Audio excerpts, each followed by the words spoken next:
Do not, for any reason, ever share your private keys, passphrases, passwords, or click suspicious links.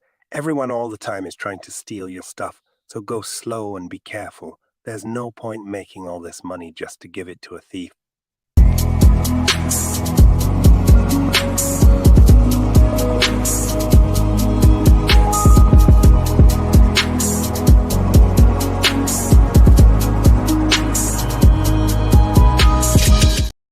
If you're an accredited investor and you want in on angel, seed round or early round equity and token opportunities in the artificial intelligence and cryptocurrency space, schedule an interview at nickblacknext.com. In life, you can either be really good, really lucky, or just be first. Being first is so much easier. Schedule a digital private client interview today at nickblacknext.com.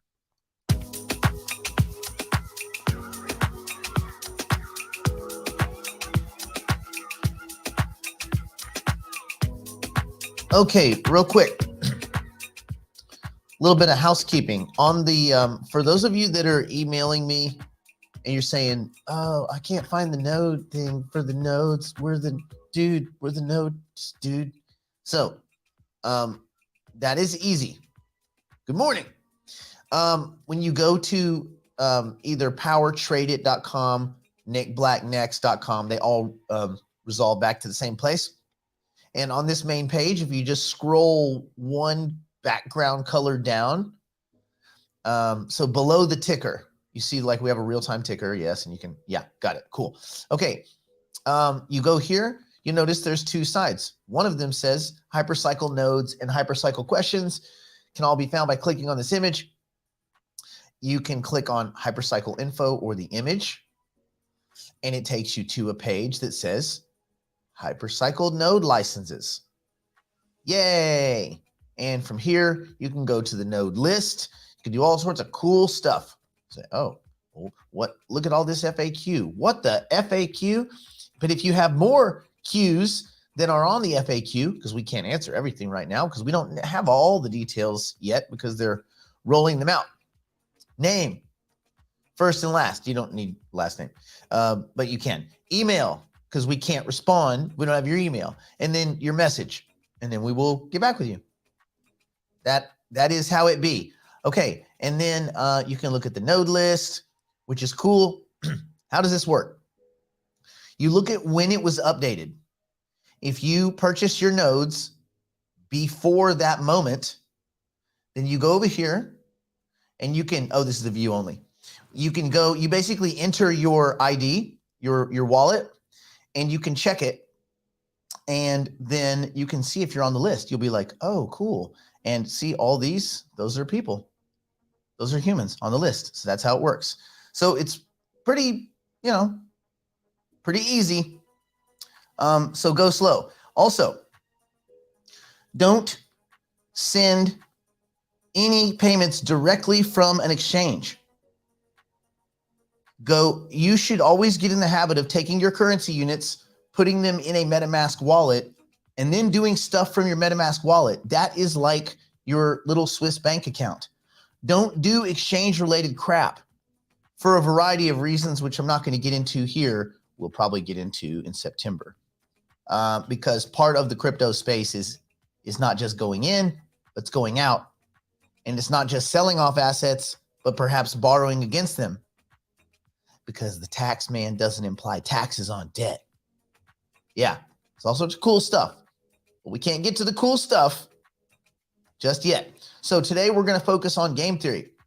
So let me go and make sure I've got everybody who said hello. So hello, hello, hello, hello. You all get your 15 minutes. None of us are ever going to be famous.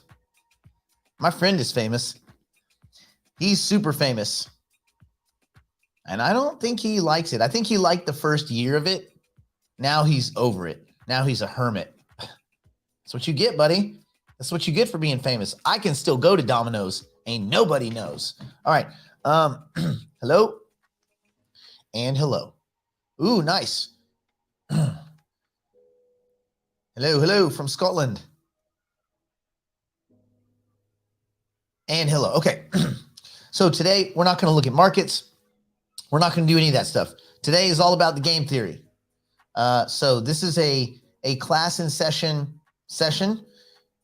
You know, I have my beautiful, my lovely new classes in session things. So I'm not gonna miss an opportunity to use these bad boys. Hello. You're late. You're bad at math, but I'm giving you an A+ in confidence. Just doing what I gotta do. Extra credit.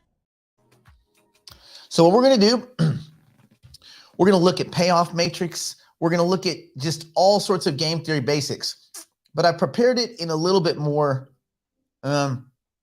classes. That's right. We got the classes glasses. I guess I'll do the little one. Yep, classes glasses. Okay. Good morning. Yes. I had no problem. Oh, good for you. Good for you. Good. Yeah, I know, right? Well, I got swindled into buying these. I don't know if it to me it looks backwards, but maybe you can see it correctly. They're Versace glasses. Are they any better than any other glasses? Absolutely not. Are the frames way better? There's nothing there, just a little bit of plastic. So I figure they stuck it to me, and they stuck it to me good. And since that's the case, I'm going to get as much damn I'm going to get as many road miles as I can out of these bad boys so that I feel like I got some utility. So whenever I get screwed over, I just try to get as much utility as I can out of whatever the item is. Okay, let's get into some game theory. For those of you that have been with us, this kind of introduction to game theory, we've done bits and pieces of this all last year, especially on in digital heavyweights. Now, game theory is a big part. Matter of fact, it's the biggest underlying part of all of the way that I make decisions. And it's the thing that when I started really studying it several years back, probably Brian and I started really thinking about game theory probably 13, 14, 15. And that influenced a lot of the decisions we made. Part of the reason why I got into the digital asset space, it's not because I came from the gold business. It's not because I have any specific love of crypto or technology or any of that stuff. None of that is actually the reason. The reason I got into the digital asset space is because it's the only place where I saw there was probably a lot of multiples to be had. And if I saw another market that I thought had more opportunity or more multiples, that's what we would be talking about. And you notice that we've transitioned a lot towards AI, but we were about 1.5 years, maybe 2 years, kind of ahead of the curve there. And that paid off really well. But again, it's just staying ahead of the crowd. And if you're thinking about concepts like game theory and cognitive bias and critical thinking, and other people aren't, you just have this inclination towards better decision-making over time. So that's kind of what we're trying to teach, is that the framework for your decisions needs to be these broad strokes of game theory. And the only way to do that is to kind of sit down and learn it and learn the basic concepts. Everybody here applies game theory in their lives. There just might be no structure to it. And when you reduce things like this down to math, sometimes they start to look much simpler. So this particular payoff matrix is just a colorful example of some of the many that we're going to come into contact with. We're not going to touch on that today, the actual matrix, other than just to kind of show how it works. But we're going to talk about key concepts of game theory, different types of games, prisoner's dilemma a little bit, business competition, environmental issues, everyday decision-making, strategic outcomes, dominant strategies, Nash equilibrium, and what's called Pareto efficiency. And then this will be a good start to warm up as we head towards September, as we're building out those portfolios. Every now and then I'm going to cough. And so it's just, don't worry, it's just my syphilis and my Hep C fighting. Don't worry about that. One of them is going to win, I'm sure. Anyway, let's get into it. So when you kind of first start, what I try to do is create this into about a 20 to 25 minute discussion. things that are simple enough that you can just kind of churn them, chew on them a bit, if you will. And if you have kind of specific questions as we're going, because I'm keeping an eye on the chat, you can say question, but keep the questions general because this is a general discussion. We're going to get into a lot more of the nuance and eventually even the algebra and calculus around game theory pretty soon. So, yeah. Who's Michael Robinson? I don't know who that is. All right. So, what is game theory? As you guys all know, it is the study of mathematical models of the strategic interaction among rational decision makers. So for those of you that are here, you guys and girls and pronouns, do you remember the 4 letters that we use as the basics to remember what game theory is? SIPG. So I want everybody that's here, well, one, don't be a lurker. Put a little like on the video. Ain't no commercials here. And then after you put a like on the video, I want you to write SIPG. And for those of you that can give me the definition, it is the strategic interaction or interdependency between players in a game. SIPG. And if you think about this, just simply thinking about that makes you go, oh, okay. Oh, that's right. This is the simplest way to explain game theory. Say, well, what's a game? Everything, every interaction is a game. Yeah, I know, right? Well, I went straight to God, we could go down a whole line of games there, but anyway, yeah, SIPG, the strategic interactions between players in the game. You might also say the strategic interdependencies between players in the game. Yes, yes. This is important because this is where it all begins. So you're studying these mathematical models of these strategic interactions among what we consider as rational decision makers. And you say, well, what if they're irrational, the people that we're playing with? There's no formula for whimsy. If people make irrational decisions, they end up being on the losing end. Sure, that may throw off your math in the near term, but over time, looking for those longer term kind of infinite goals, irrational decision makers, like I should turn into oncoming traffic now, they don't last that long. They don't make it. So every now and then, people will make strategic, irrational decisions to throw a wrench in the system, but they will usually lose or be willing to take a near-term loss in order to do that. I would urge you not to think on those terms. Sometimes what looks like an irrational decision is a rational long-term decision for a variety of reasons. We're going to keep things simple. The strategic interaction between players in the game. Real world examples include competing businesses, setting pricing in the markets, political campaigns, political negotiations. I mean, we just saw what Russians do when you decide you're going to go take over Russia. A few months later, they shoot you down in a plane. So political ... game theory. And even animals in the wild, they're not thinking SIPG, but they're absolutely implementing it. Our key concepts that you really want to think about, you want to think about the players, you want to think about the strategies, and you want to think about the payoffs. So who are the players in any game?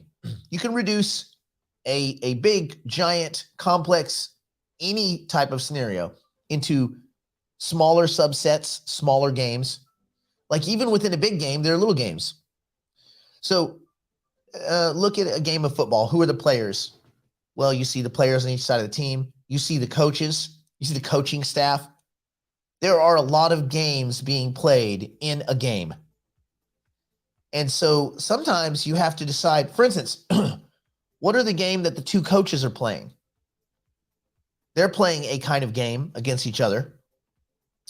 And the defensive coordinators and the offensive coordinators are playing games against their they're similar. So the offensive coordinator is playing a game against the other team's defensive coordinator.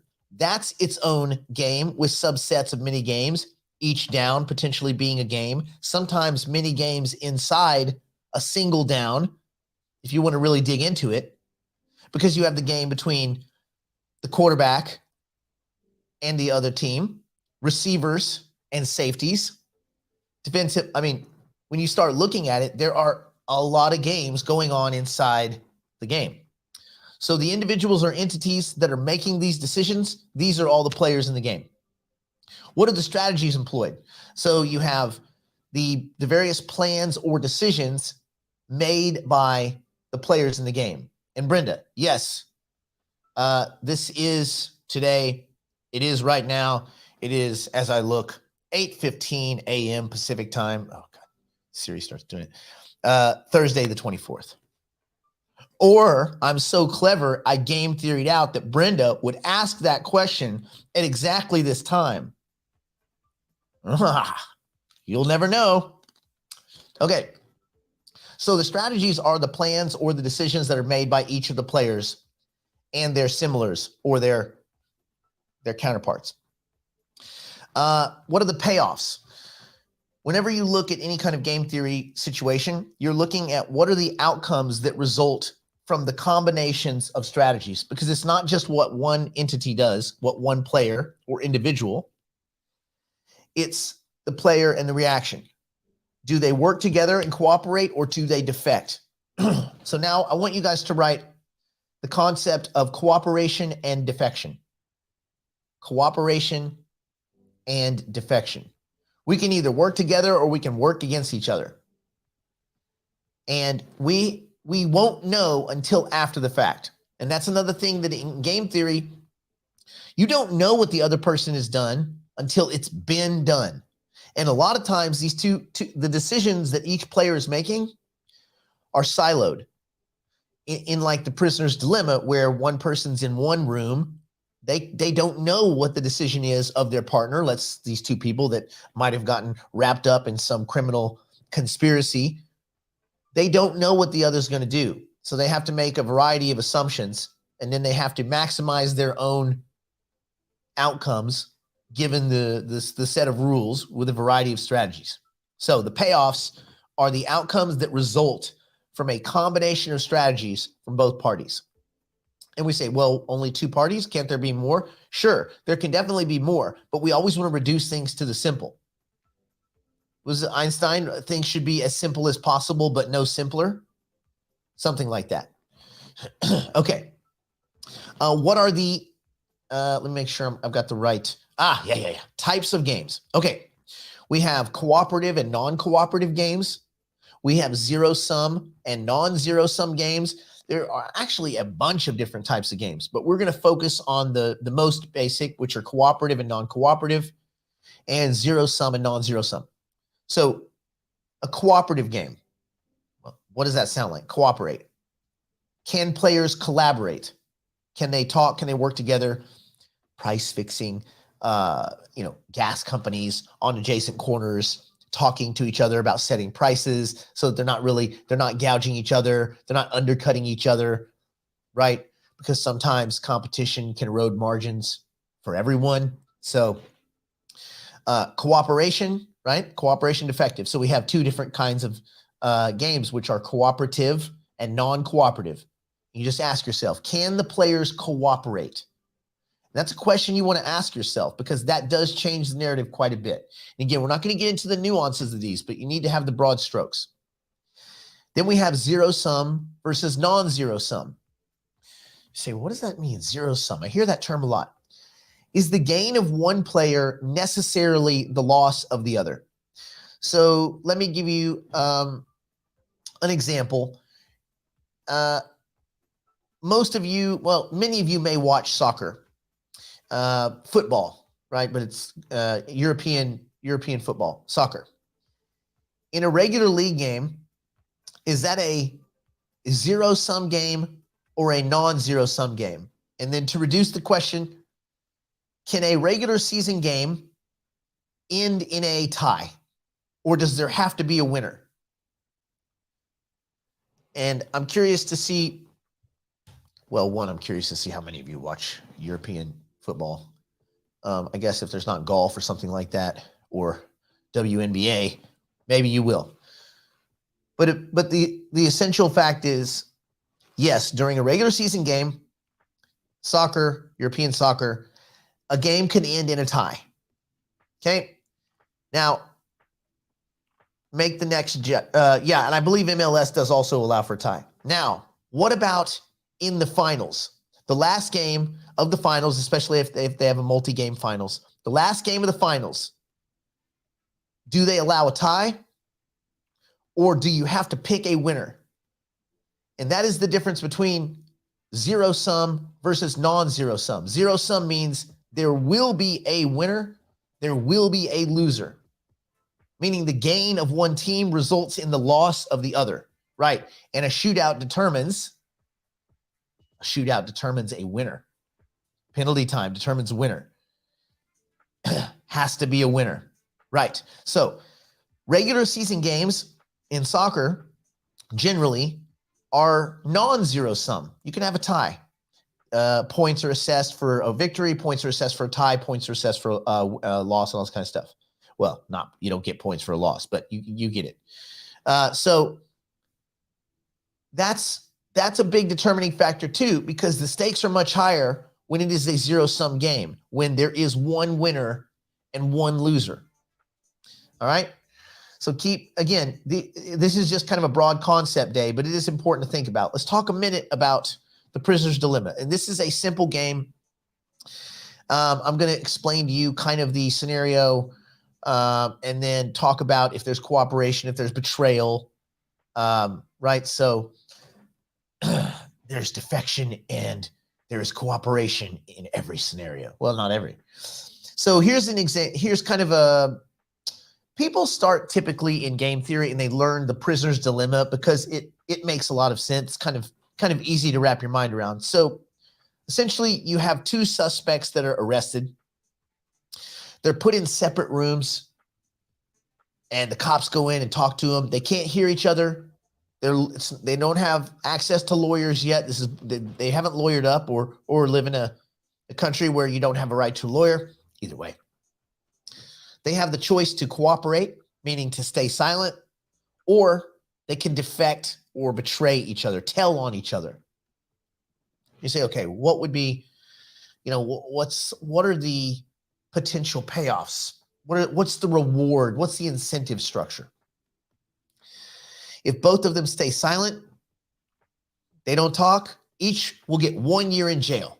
So we both shut our mouth, right? They can't prove who did it. They can't prove who did it. We only get 1 year each. It's not great. It's better than,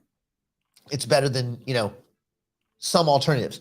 What if they both betray each other? They both snitch each other out. Well, they each get 2 years in jail. Now, here's the thing.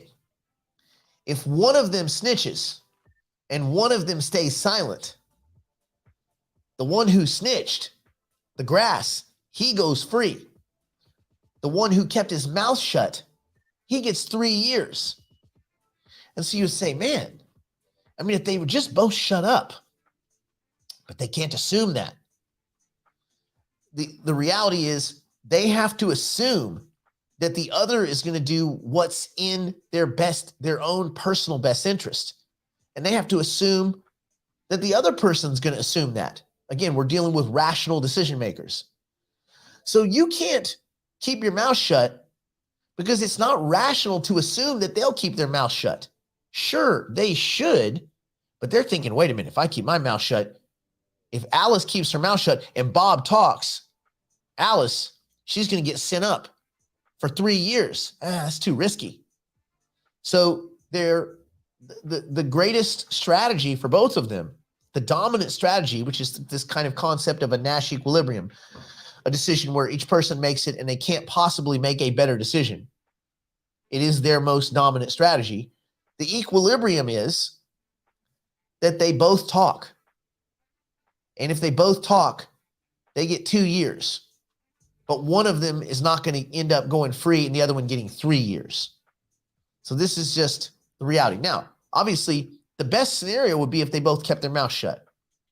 That's just not realistic. See, the cool thing about game theory is it does imply a bit of a base understanding of how humans deal with incentives and how they weigh incentives. And a lot of times you'll see just in regular life that incentives are not weighed correctly. People are, they're not looking at the incentive structure correctly, and you can kind of look at that and say, you're blowing it, bro. You're missing the whole point of incentives. All right. So let's talk about some real world applications. We have the idea of business competition. We have the idea of different environmental issues. We have everyday decision making. So let's go into a few of these. Example, we have 2 local coffee shops. We use the coffee shop example all the time when we're talking about hypercycle, right? Setting up data centers. Anyway, 2 coffee shops. One lowers its price and the other doesn't. We're assuming they have one product to sell, which is cup of coffee. One lowers its price, the other doesn't. The one with the lower price may attract more customers. If both lower prices, if this war begins, you say, oh, you're going to lower yours, I'll lower mine. I'll lower yours, I'll lower mine. What happens? Well, they just end up eroding each other's margins, and they end up both losing overall. So you have to be careful that you don't start this kind of downward spiral, this cascade of events that just end up hurting both companies. Now, the deeper that you dig into this, you might have a scenario where one coffee shop knows, because they have some information, that the other coffee shop may be on the edge of insolvency. And they're like, look, we drop prices, we knock them out. They go out of business. We bring the prices back, but now we have all the customers. So again, these things, there can be what may look to be perverse incentives, but with a closer look, closer inspection, better expensive glasses that you don't need, you might see things that people are not instantly noticing. So what is the relevance in this example? This is a pretty obvious game theory example. What's the relevance? Well, this highlights the interplay between cooperative and non-cooperative strategies in real life businesses. What if I threw in this monkey wrench? What if instead of 2 coffee shops deciding whether they're going to lower prices and compete, a third coffee shop opens on the other corner? And these 2 coffee shops that have been here for 10 years, they don't like the idea of Smarmucks opening across the street. They say, you know what? Screw Smarmucks. Let's run these a-holes out of business. So maybe they collude, they cooperate in a non-cooperative way. Essentially, they create a consortium against Smarmucks. So things become, so basically, of the 3 players, it's 2 players versus 1. The 2 players that are colluding, well, they can have their battle later. But right now, Smarmucks is the enemy. So these things get very interesting, and there's a lot of game theoretical scenarios. And a lot of times, the bigger the bureaucracy, for whatever reason, the poorer the game theoretical decision making. You can usually take advantage of bureaucracies, kind of an intellectual arbitrage, because mistakes get made. It seems like the more people you put in a room, the dumber the room gets. I don't know why that is. I'm sure there's all sorts of very obvious reasons. Anyway, okay, let's talk environmental issues.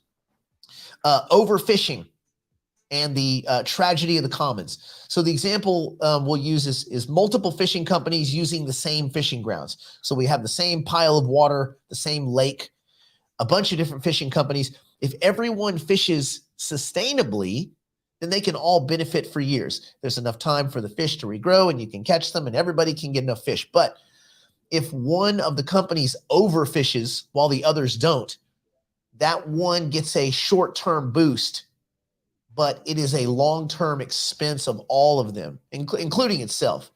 Because if they overfish and no one else is, sure, in the short run, they're going to have more fish. They'll make more money at the market. but they're going to end up destroying the fishing grounds, right?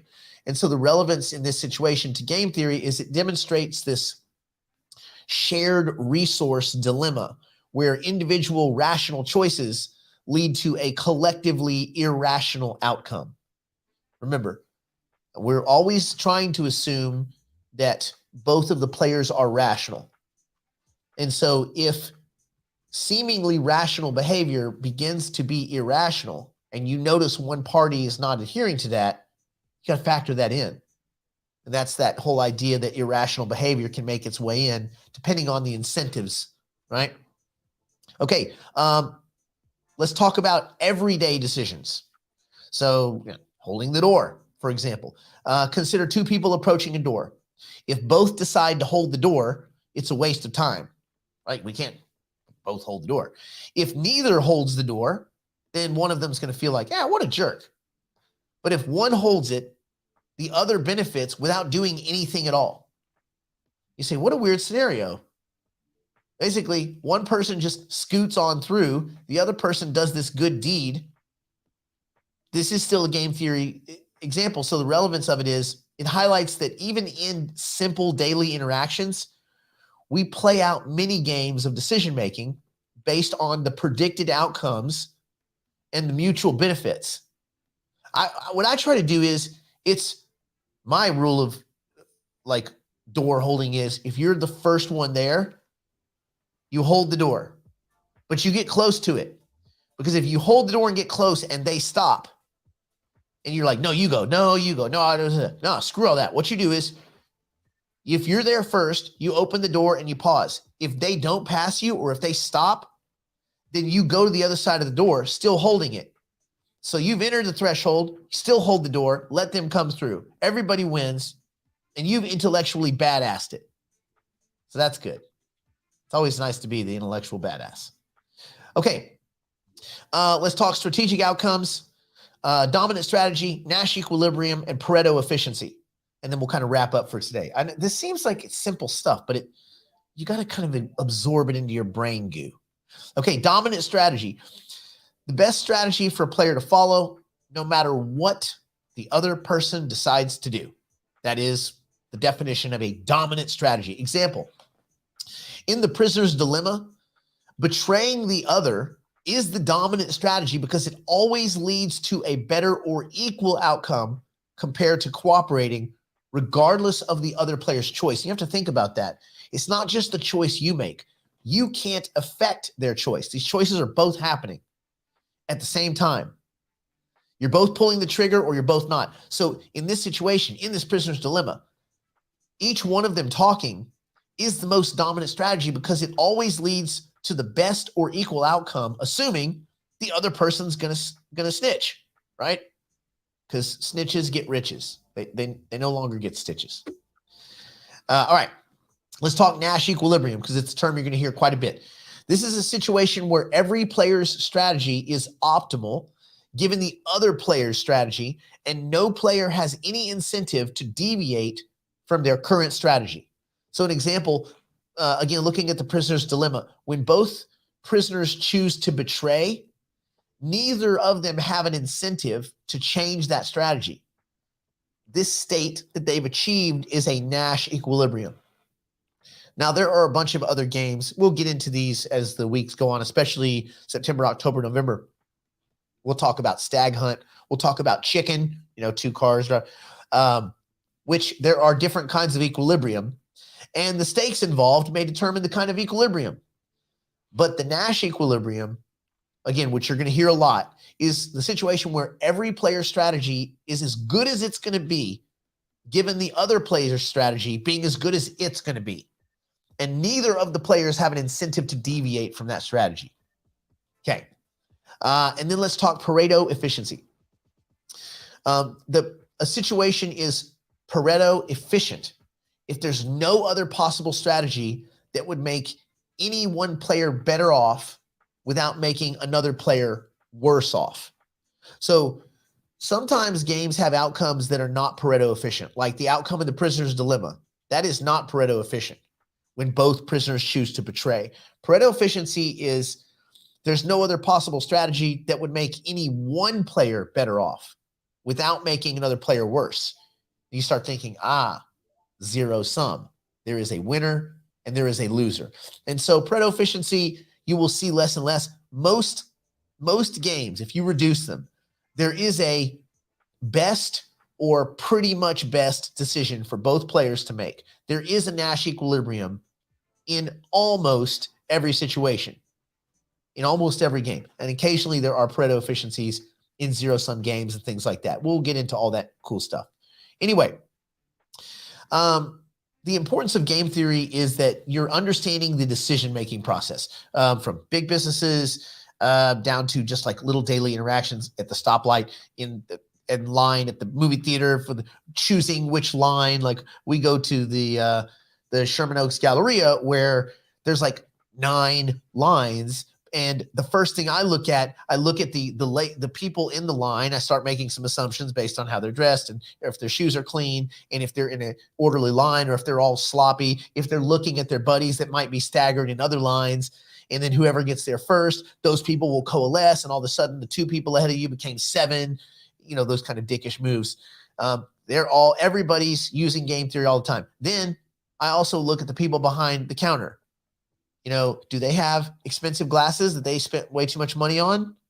Maybe that's a bad thing. Maybe they do not make good decisions. But then again, at least they care about their eyes. But then on the other side of it, are they sloppy? Do they have all their buttons? Like, is this somebody that's good at math? Or is this somebody that's going to be like staring at the screen like it's like complex particle physics? There's a lot going on in a movie theater. You have to think about what you're going to order. Do you want to be close to the machine that has the good popcorn or the machine that's basically empty? Because that dude's going to have to walk way over there, whereas the dude that's really close is going to be there. So there's a lot to think about. There's a lot that goes on before you even sit down to watch a movie. Anyway, so understanding the decision-making process, whether it's big business or all the way down to just assuming guessing which line is going to make the most sense. It's all important because it builds the muscle of like game theoretical thinking. And when you're thinking in those terms, you can analyze situations and mostly you start getting the correct outcomes, or at least what the correct outcome should be. In that space in between, that's your arbitrage. That's money on the table because most people just don't think about this stuff.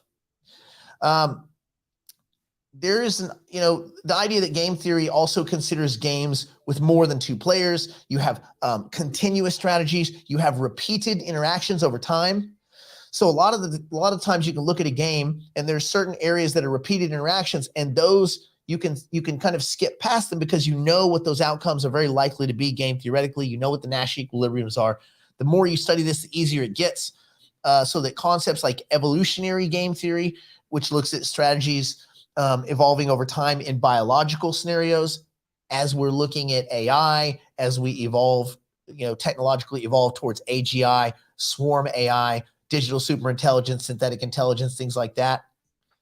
This is going to be like crucial mental framework for the way we move forward. And it's going to let you not be surprised by the future. And the surprise will be, surprise, you've made a lot more money. Surprise. Or you're just better at like basic human interactions.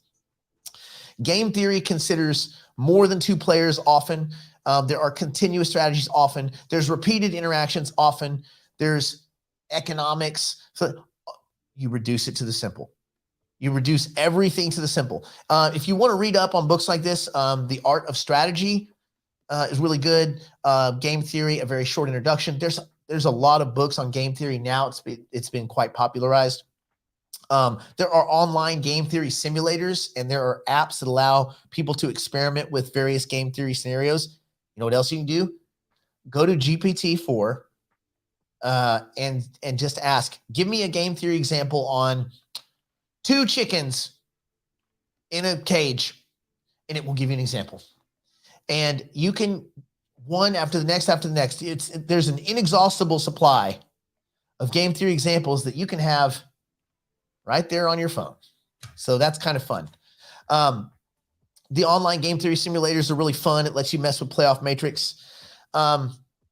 This is a basic overview of game theory and basic concepts. We're going to get a lot deeper into it, but as long as you're thinking along these terms, you're going to be ahead of the people next to you in line. Or again, you're at the campfire and the bear comes. Do you have to outrun the bear, or do you have to just outrun the fat kid? Anyone? There's 55 people here. I better see the word fat kid 55 times. And if you don't want to, and remember, we're not fat shaming because this is an imaginary fat kid. Okay? Did you guys see those notices that like the parks and recreation people put out that were like, even if someone's not your friend, you should not push them down if a bear comes? Like they actually, oh, so good and real. And that was a bureaucracy did that. Bureaucracy. Anyway, yes, look at that fat kid. Yes, chubby. Portly. Boy, he's a portly kid. A little oinker, that's the best. All right, let's call today. Stay in school, don't do drugs. We do have a regular session tomorrow, Digital Investor. And yeah, I think you guys have all of the weapons you guys need for Thursday success. And so we'll see you Friday, won't we? There may be a tech video released today. We're trying to figure it out. So yeah, we'll see you tomorrow for Digital Investor.